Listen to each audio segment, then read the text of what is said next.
بسم اللہ الرحمن الرحیم لا قوت الا ماشاء اللہ صدق اللہ العظیم۔ Muhammad Atiq Gondal fix land dot P K plate form سے آپ کی خدمت میں حاضر ہوں۔ معزز ناظرین، جیسا کہ آپ نے ٹائٹل پہ دیکھا ہوگا کہ آر ڈی اے نے جو ہے وہ نوٹس لے لیا ہے نیو میٹرو سٹی کے حوالے سے، اور صبح سے مجھے کافی سارے جو ہیں وہ پرسنل واٹس ایپ مجھے رسیو ہو رہے تھے، وہ اشتہار میرے ساتھ شیئر کیا جا رہا تھا، تو اسی سلسلے میں سوچا کچھ اپنی جو انفارمیشن ہے اس کے مطابق، جو میری سوچ ہے اس کے مطابق میں کچھ جو ہے وہ ریئلٹیز آپ کے سامنے شیئر کر دوں۔ معزز ناظرین، فرسٹ آف آل تو میں آپ کو جو نوٹس کے جو ہے وہ میں آپ کو بتاتا چلوں کہ راولپنڈی ڈیولپمنٹ اتھارٹی اس سکیم کو کوئی باقاعدہ منظوری حاصل نہیں کی گئی، چنانچہ شہریوں کو اپنے مفاد میں ہدایت کی جاتی ہے کہ اس رہائشی سکیم میں پلاٹوں کی خرید و فروخت سے اجتناب کرے۔ مزید بارہ اس پبلک نوٹس کے ذریعے اس کے غیر قانونی رہائشی سکیم نیو میٹرو سٹی کے مالکان اور ان کو مطلع کیا جاتا ہے کہ وہ اس میں خرید و فروخت نہ کریں، اور دوسرا یہ کہ اگر آپ لوگ اس میں خرید و فروخت کرتے ہیں تو اس کا آر ڈی اے ذمہ دار نہیں ہوگا۔ قانونی ہونے کے بارے میں آر ڈی اے سے جو ہے وہ تصدیق یا معلومات کریں، وگرنہ آر ڈی اے کسی بھی طرح اس نقصان کا ذمہ دار نہیں ہوگا۔ تو معزز ناظرین، اس جو غیر قانونی اسکیم ہے جس کو آر ڈی اے نے جو ہے وہ ڈکلیئر کیا ہے غیر قانونی اسکیم، فرسٹ آف آل تو میں آپ کو یہ بتاتا چلوں کہ لیگل ریکوائرمنٹس اور پیپر ورک کافی حد تک کمپلیٹ ہو چکا ہے، آپ کو گھبرانے کی ضرورت نہیں ہے۔ انشاءاللہ جلد از جلد آپ کو جو ہے وہ خوشخبری سنا دی جائے گی۔ اگر تو آپ تب تک ویٹ کرنا چاہتے ہیں تو ہم آپ کو فورس نہیں کریں گے، آپ تب تک ویٹ کریں، جب این او سی آ جائے، جب سائن بورڈز کے اوپر این او سی لکھا ہوا آ جائے اب تب اس میں پلاٹ لے لیجئے گا۔ لیکن بات وہی آ جاتی ہے کہ تب اسی پلاٹ کی قیمت جو ہے وہ 35 سے 40 لاکھ روپیہ ہوگی۔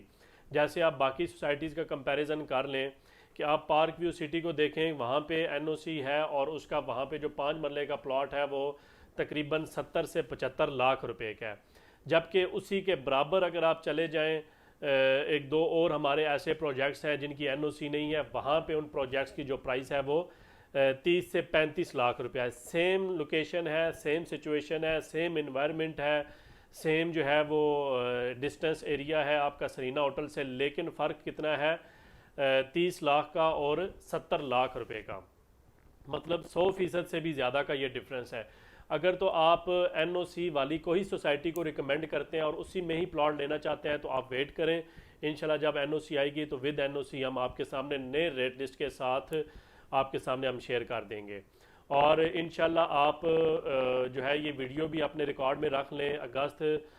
میں جو ہے یہ سارے معاملات آپ کو کلیئر ہوتے ہوئے نظر آ جائیں گے۔ ہم اس نوٹس کے اوپر کسی ادارے کو چیلنج تو نہیں کر سکتے، نہ کسی ادارے کو جو ہے وہ للکار سکتے ہیں، لیکن میں آپ کو اتنا ضرور بتاتا چلوں کہ آپ پاکستان کے اندر رہتے ہوئے 2 نمبر کام بہت آسانی سے طریقے سے کر سکتے ہیں، جبکہ 1 نمبر اور جائز کاروبار کرنا آپ کے لیے بہت مشکل ہے۔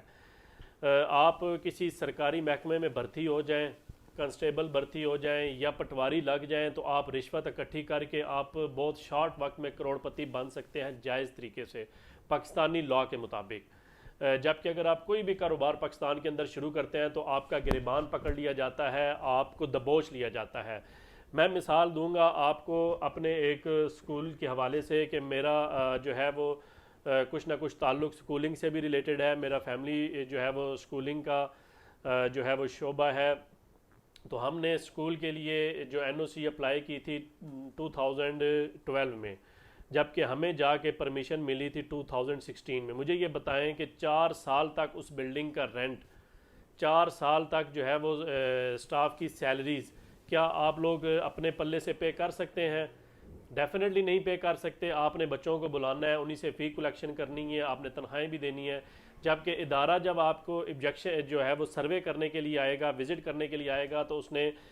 سٹاف کو بھی دیکھنا ہے، اس نے گارڈ کو بھی دیکھنا ہے، اس نے بلڈنگ کو بھی دیکھنا ہے، اس نے ہائیجینک پوائنٹ آف ویو سے بھی دیکھنا ہے، بلڈنگ جو کنسٹرکشن ہے اس کو بھی دیکھنا ہے۔ تو مجھے یہ بتائیں کہ 4 سال تک آپ اس خالی بلڈنگ میں بیٹھ سکتے ہیں، کرایہ بھر سکتے ہیں؟ ایسا نہیں ہو سکتا۔ اسی طرح یہ جو آپ کو جو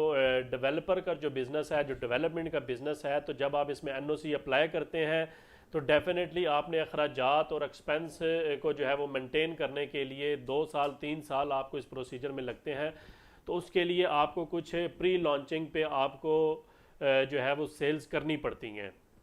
تو ایک اور بات میں آپ کو بتاتا چلوں کہ ہمارے ہاں جو ادارے ہیں R D A C D A L D A, میں باقیوں کی تو نہیں بات کرتا، آر ڈی اے یا سی ڈی اے کی بات کر لیتا ہوں جو کہ راولپنڈی اسلام آباد میں ایگزسٹ کر رہے ہیں. تو میں آپ کو یہ بتاتا چلوں کہ جیسے اس نوٹس میں کہا گیا ہے کہ آر ڈی اے اور سی ڈی اے ذمہ دار نہیں ہیں، میں کہتا ہوں کہ میرے پاس ادھر 2 پلاٹس پڑے ہیں ساتھ ساتھ، مطلب آل ڈیوز کلیئر وہ پلاٹ ہیں، میں نے پورے بقایا جات جو سوسائٹی سے وہ کلیئر کیے ہوئے ہیں، جبکہ وہ سوسائٹی جو ہے وہ سی ڈی اے سے اپرووڈ ہے. مجھے یہ بتائیں کہ وہ پچھلے 8 سال 7 سال سے وہ مجھے پلاٹ نہیں دے رہے، اس کا ذمہ دار سی ڈی اے ہے. آیا وہ رسپانسبلٹی سی ڈی اے اپنے اوپر لے رہا ہے کہ جو سی ڈی اے سے اپرووڈ ہے اس میں پلاٹ لے کر کے دینا سی ڈی اے کا کام ہے؟ چلے میں پرائیویٹ اور کوآپریٹیو سوسائٹیز کی بات ہی نہیں کرتا، میں سی ڈی اے کے اپنے سیکٹرز کی بات کرتا ہوں کہ جہاں پہ پچھلے 15 سالوں میں لوگوں کو پلاٹس نہیں ملے جن سیکٹرز میں، آیا اس کے اوپر سی ڈی اے ایکشن لے رہا ہے؟ نہیں لے رہا، ڈیفینیٹلی نہیں لے سکتا. راولپنڈی کے اندر بھی ایسے کافی سارے پروجیکٹس ہیں جو جن کے اندر لوگوں نے پلاٹس لیے ہوئے ہیں، 15 سال ہیں، ابھی تک ان کے پاس لینڈ بھی پوری نہیں ہے، اوور سیلنگ کر چکے ہیں. اور گورنمنٹس کے اچھے جو ہے وہ سفید پوش اداروں کی وہ سوسائٹیز ہیں. تو اس کے اوپر آر ڈی اے ذمہ دار ہے؟ اگر ان کے اوپر ذمہ دار ہے تو ہمارے اوپر جو ہے وہ کیسے ذمہ دار نہیں ہو سکتا؟ ڈیفینیٹلی اس سوسائٹیز کی بھی آر ڈی اے کے اوپر ذمہ داری نہیں آتی. تو معزز ناظرین، آپ کو یہ کہنا تھا کہ آپ دنیا کے جس کونے میں بھی پلاٹ لیں تو اس کے اندر گورنمنٹ کا ادارہ رسپانسبل نہیں ہوتا، گورنمنٹ کے ادارے کی رسپانسبلٹیز نہیں ہوتی. تو یہ تو ایک ڈسکشن تھی مطلب گورنمنٹ اداروں کے حوالے سے. حالانکہ گورنمنٹ اداروں کا کام ہے شہروں کو مینٹین کرنا، مینیج کرنا، وہاں کی سڑکوں کو مینیج کرنا، وہاں کی بلڈنگز کو مینیج کرنا، وہاں کے بازاروں کو مینیج کرنا، نہ کہ وہ پرائیویٹ کاروباری لوگوں کے جا کے گریبان پکڑیں، ان کا جو ہے وہ ان کے لیے مسائل پیدا کریں. لیکن ہمارے یہاں انفارچونیٹلی یہ جو سرکاری ادارے ہیں یہ رشوت اور بلیک میلنگ کا ایک گڑھ بن چکا ہے. یہاں پہ ہمارے ایسے بیوروکریٹس بیٹھے ہوئے ہیں کہ جن کا مقصد ہی صرف یہی ہے کہ جو ہے وہ ان اداروں کے خلاف ایکشن لینا ہے. تو معزز ناظرین، میں آپ کو یہ بتاتا چلوں کہ اس وقت راولپنڈی اسلام آباد کے اندر 550 کے قریب سوسائٹیز ہیں، اور جن میں 300-350 ایسی سوسائٹیز ہیں جن پہ 100% لینڈ کلیئر ہے ان کے پاس، لیکن اس کے باوجود ان کو جو ہے وہ این او سی نہیں دی جا رہی. حالانکہ جو پرائیویٹ سیکٹرز ہیں یہ لوگ شہروں کو آباد کر رہے ہیں، ان کو سپورٹ کرنی چاہیے، ان کو ہیلپ آؤٹ کرنا چاہیے گورنمنٹ اداروں کی طرف سے، کیونکہ یہ لوگ شہر کے اندر سے رش کم کر رہے ہیں. یہ لوگ راجہ بازار کا، صدر کا، مری روڈ کا رش کم کر رہے ہیں، یہ شہری آبادی کو پھیلا رہے ہیں. اور جب بھی کوئی پرائیویٹ سوسائٹی ڈیولپ ہوتی ہے تو اس کے اندر اگر پہلے 10 درخت لگے ہوئے تھے پھر اس کے بعد 20 درخت لگائے جاتے ہیں، اگر 20 لگے تھے تو 50 لگائے جاتے ہیں. آپ میرے ساتھ جتنی بھی سوسائٹیز ہیں آپ وزٹ کریں، اگر آپ کو یہ چیز نظر آئے کہ وہاں پہ درختوں کی کمی ہوئی ہے، وہاں پہ قدرتی حسن کو جو ہے وہ ڈسٹرب کیا گیا ہے، تو آپ اس حوالے سے بات کر سکتے ہیں. گرین ہاؤسز بنائے جا رہے ہیں، سوسائٹیز کو خوبصورت کیا جا رہا ہے. گورنمنٹ کو چاہیے کہ وہ پرائیویٹ سیکٹرز کے ساتھ مل کر کے کوئی ایسا لائے عمل بنائیں، ایسی آسانی پیدا کریں کہ ہر چھوٹا بڑا پروجیکٹ جو ہے وہ گورنمنٹ کے ساتھ اشتراک کرنا جو ہے وہ اس کو خوشی سمجھے اور پراؤڈ فیل کرے. مثال کے طور پہ کوئی ایک سوسائٹی جی ٹی روڈ کے اوپر آ جاتی ہے، آپ اس کو 30 کلومیٹر کا ایریا دے دیں، اسے کہیں بھائی یہ 30 کلومیٹر جی ٹی روڈ جو ہے اس کو مینٹین کرنا آپ کی رسپانسبلٹی ہے،